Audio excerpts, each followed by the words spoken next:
I'd like to welcome each one of you to our devotional study today. We have been studying the subject of bibliology, or the doctrine of the Bible, over the last number of weeks.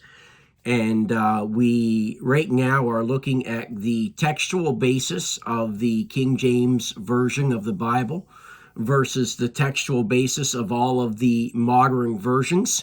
And we've already looked some at the background of the textual basis of the King James Bible. And now as we come into this study today, we want to look at some ancient manuscripts that were discovered that caused a renewed interest in searching for other ancient manuscripts. And as we stop and we think about that, back in 1627 in England, there was the arrival of an ancient, well-preserved, almost complete manuscript of the Bible that caused somewhat of a sensation among scholars and really gave some renewed interest to a renewed search for ancient manuscripts and to see if they could be found. And there were several important unsealed manuscripts that came to light, and the most significant of these are as follows. We're certainly not going to take the time to look at all of them today, but I do want to mention a few of them. First of all, there was the Codex Vaticanus, and that is from roughly 340 AD. And as you stop and you look at that, it is one of the major manuscripts that is talked about today. It is a manuscript that was found in the Library of the Vatican. Initially, it was discovered there in 1481, but then because there was some papal opposition, it was not made completely accessible until 1890.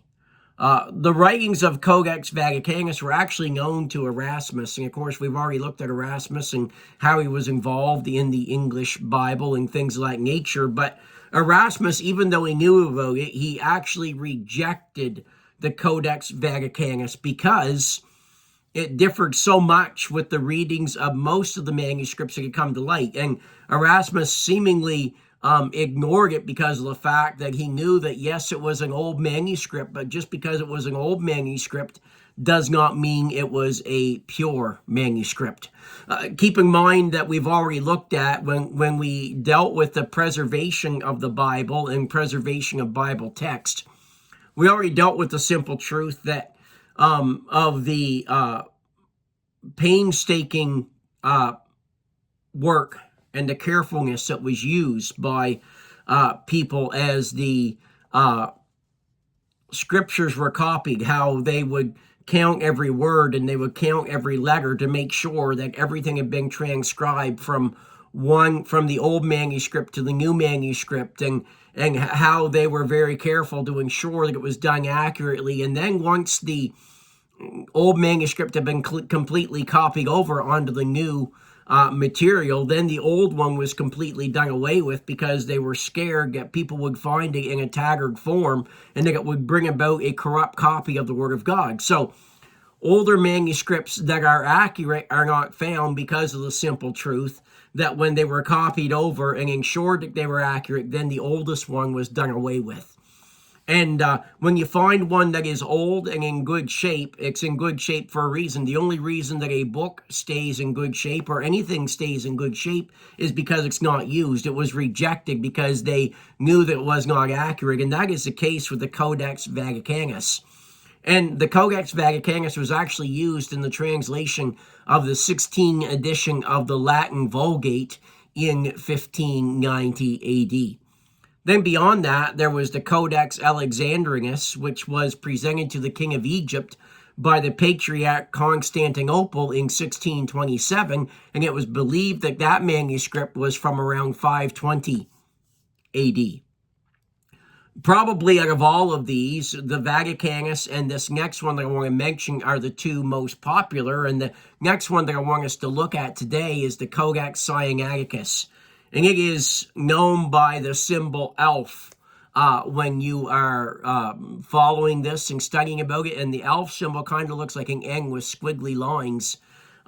on the straight part of the N. And it was believed to have been from around 340 AD.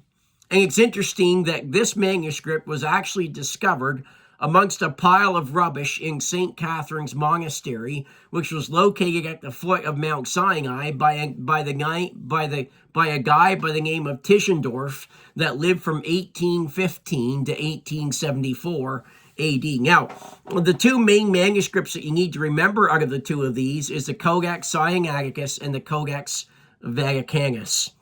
And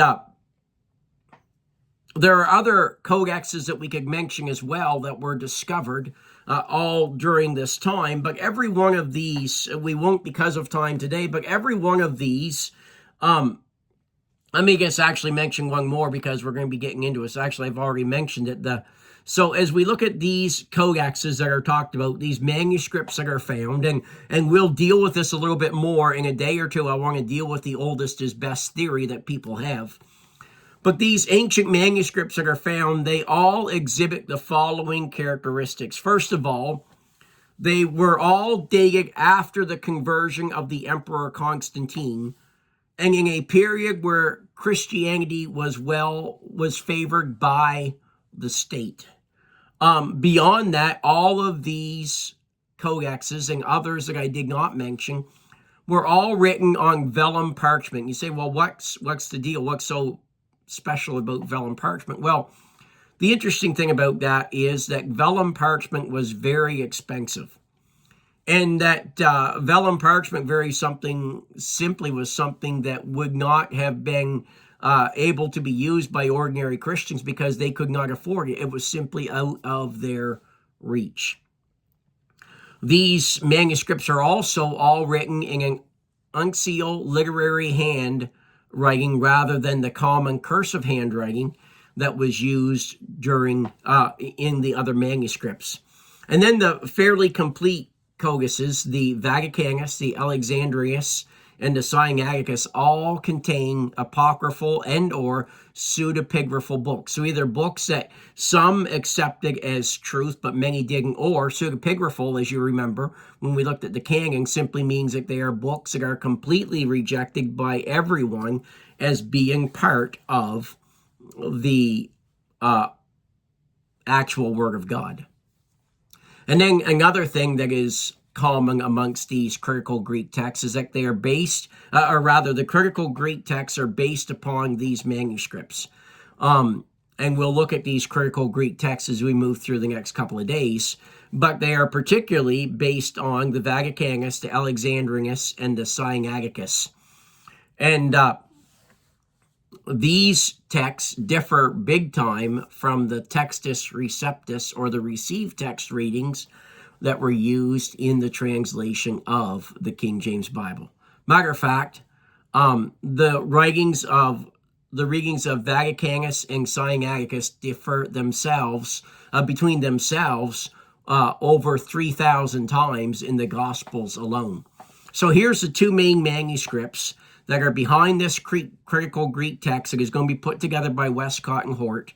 That all the modern versions are based on, but yet the Vaticanus and the Sinaiticus differ between themselves over 3,000 times just in the Gospels alone. And when you look at that, you certainly see how these are corrupt, or we certainly see how one of them has to be corrupt, at least one of them, when there's that many differences just in the Gospels alone.